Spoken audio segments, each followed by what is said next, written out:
Oh, for the love of Murphy. Here we go. Hi, everyone. A few difficulties there. We are picking up where we left off in the book of Judges, and we are reading from the New International Version still. And today we will be reading Judges chapters 13 through 15, and we're going to meet someone really famous in the Bible today. So let's get to it. Thanks for joining me. So again, the Israelites did evil in the eyes of the Lord. So the Lord delivered them into the hands of the Philistines for 40 years. A certain man of Zorah named Manoah from the clan of the Danites had a wife who was childless and unable to give birth. The angel of the Lord appeared to her and said, "You are barren and childless, but you are going to become pregnant and give birth to a son. Now see to it that you drink no wine or other fermented drink, and that you do not eat anything unclean. You will become pregnant and have a son whose head is never to be touched by a razor, because the boy is to be a Nazirite, dedicated to God from the womb. He will take the lead in delivering Israel from the hands of the Philistines." Then the woman went to her husband and told him, "A man of God came to me.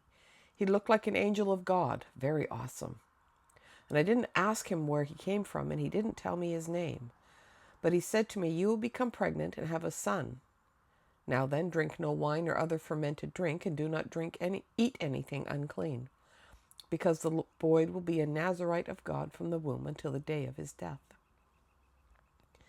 Then Manoah prayed to the Lord, 'Pardon your servant, Lord. I beg you to let the man of God you sent to us come again, to teach us how to bring up the boy who is to be born.'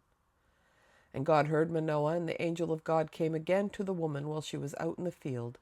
But her husband, Manoah, was not with her. And the woman hurried to tell her husband, 'He's here, the man who appeared to me the other day.' Manoah got up and followed his wife, and when he came to the man, he said, 'Are you the man who talked to my wife?' 'I am,' he said.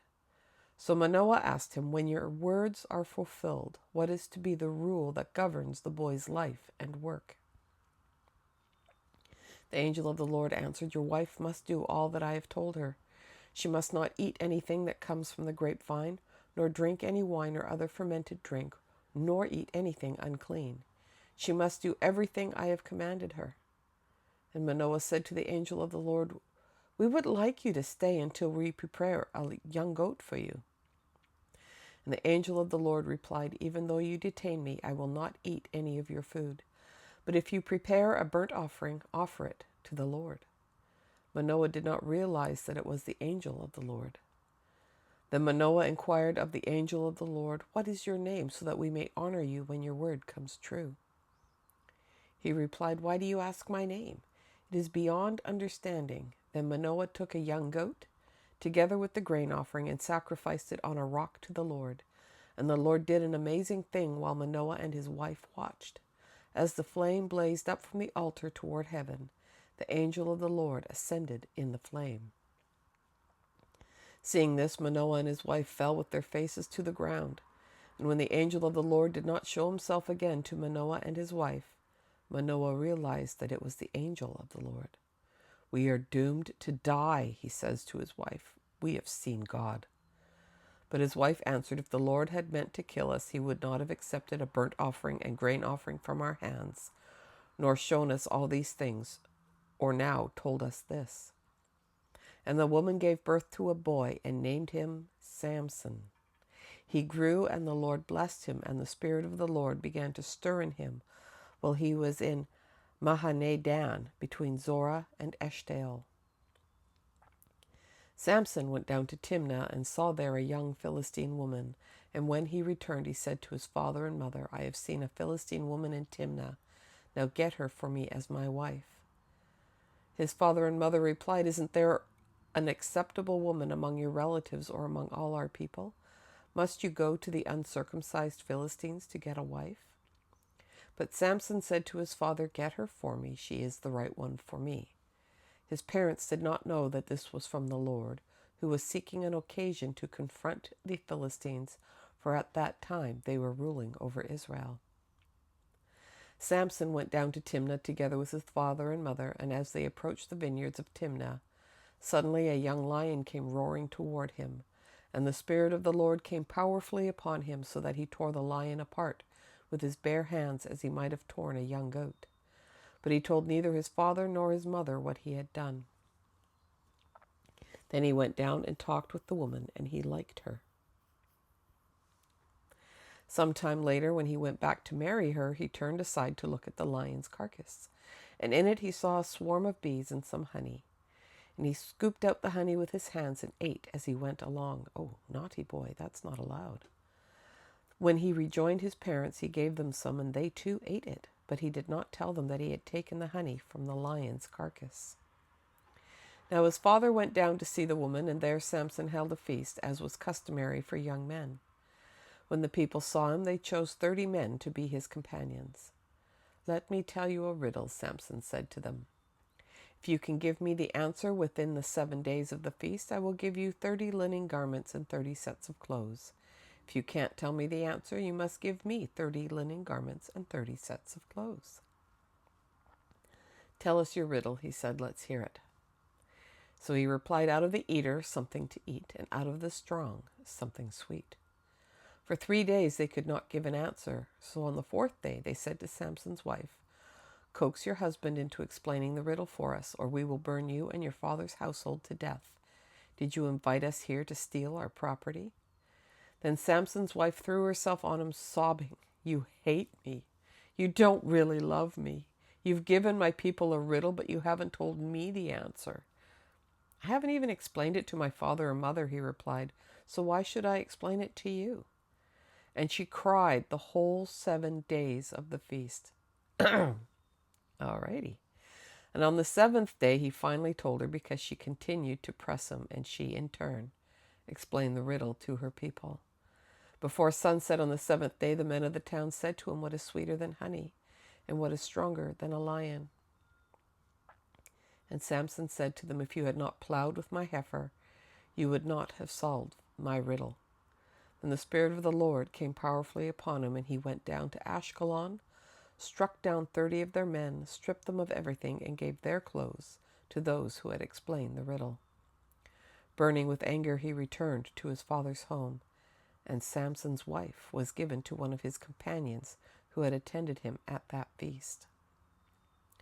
Later on, at the time of wheat harvest, Samson took a young goat and went to visit his wife, and he said, "I'm going to my wife's room," but her father would not let him go in. "I was so sure you hated her," he said, "that I gave her to your companion. Isn't her younger sister more attractive? Take her instead." And Samson said to them, "This time I have a right to get even with the Philistines, and I will really harm them." So he went out and caught 300 foxes and tied them tail to tail in pairs. He then fastened a torch to every pair of tails, lit the torches, and let the foxes loose in the standing grain of the Philistines. He burned up the shocks and standing grain together with the vineyards and olive groves. And when the Philistines asked who did this, they were told, "Samson, the Timnite's son-in-law, because his wife was given to his companion." So the Philistines went up and burned her and her father to death. And Samson said to them, "Since you've acted like this, I swear that I won't stop until I get my revenge on you." And he attacked them viciously and slaughtered many of them. Then he went down and stayed in a cave in the rock of Etam. The Philistines went up and camped in Judah, spreading out near Lehi. And the people of Judah asked, "Why have you come to fight us?" "We have come to take Samson prisoner," they answered. "Do to him as he did to us." Then 3,000 men from Judah went down to the cave in the rock of Etam and said to Samson, "Don't you realize that the Philistines are rulers over us? What have you done to us?" And he answered, "I merely did to them what they did to me." They said to him, "We've come to tie you up and hand you over to the Philistines." And Samson said, "Swear that you won't kill me yourselves." "Agreed," they answered. "We will only tie you up and hand you over to them. We will not kill you." So they bound him with 2 new ropes and led him up from the rock. And as he approached Lehi, the Philistines came toward him shouting. And the Spirit of the Lord came powerfully upon him, and the ropes on his arms became like charred flax, and the bindings dropped from his hands. And finding a fresh jawbone of a donkey, he grabbed it and struck down 1,000 men. Then Samson said, with a donkey's jawbone I have made donkeys of them. With a donkey's jawbone I have killed 1,000 men. When he finished speaking, he threw away the jawbone, and the place was called Ramoth-Lehi. And because he was very thirsty, he cried out to the Lord, "You have given your servant this great victory. Must I now die of thirst and fall into the hands of the uncircumcised?" Then God opened up the hollow place in Lehi, and water came out of it. And when Samson drank, his strength returned, and he revived. So the spring was called En-Hakkore, and it is still there in Lehi. And Samson led Israel for 20 years in the days of the Philistines. And that is where we're going to stop for today. We still have more. The famous story is yet to be revealed and read. So, thanks for joining me. Hope you have an awesome day. And I hope I see you again tomorrow. Until then, take care and bye for now.